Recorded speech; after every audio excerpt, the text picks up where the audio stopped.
Hi, I'm Noah Dudek, and I chose Tesla for my communications project. In November 2019, 12 Tesla employees filed complaints with the U.S. Equal Employment Opportunity Commission and the State Division of Human Rights. They were alleging that there was favoritism and racism in a hostile work environment, and that non-POCs were more likely to get promotions and raises that POCs with the same merit should have gotten. Um, Shareholders are now seeking an investigation into the mandatory arbitration process that takes place when an employee wants to file a complaint. What arbitration is instead of going to court, or I should say the process before going to court, two parties can take it to an arbitrator, a third party, and they can try and find a compromise or agree on something without having to spend money on lawyer fees and making it a big fiasco of going to court. Arbitrators are well established and can be very intimidating to an individual that has never brought something to arbitration. So mandatory arbitration can be problematic for the little guy, for the employee.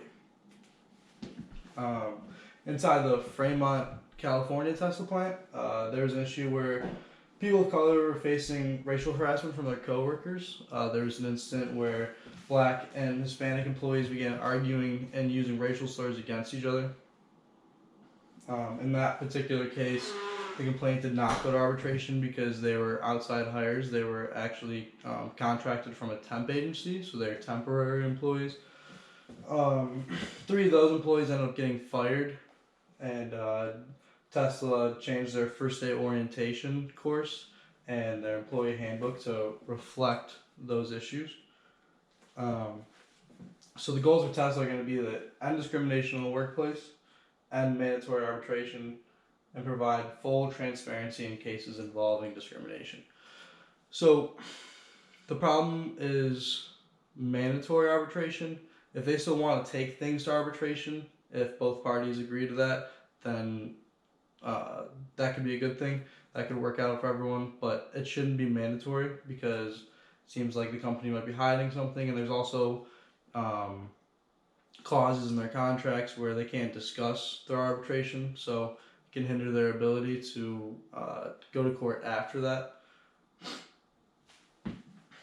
For their target audience is going to be their employees, not only affected employees.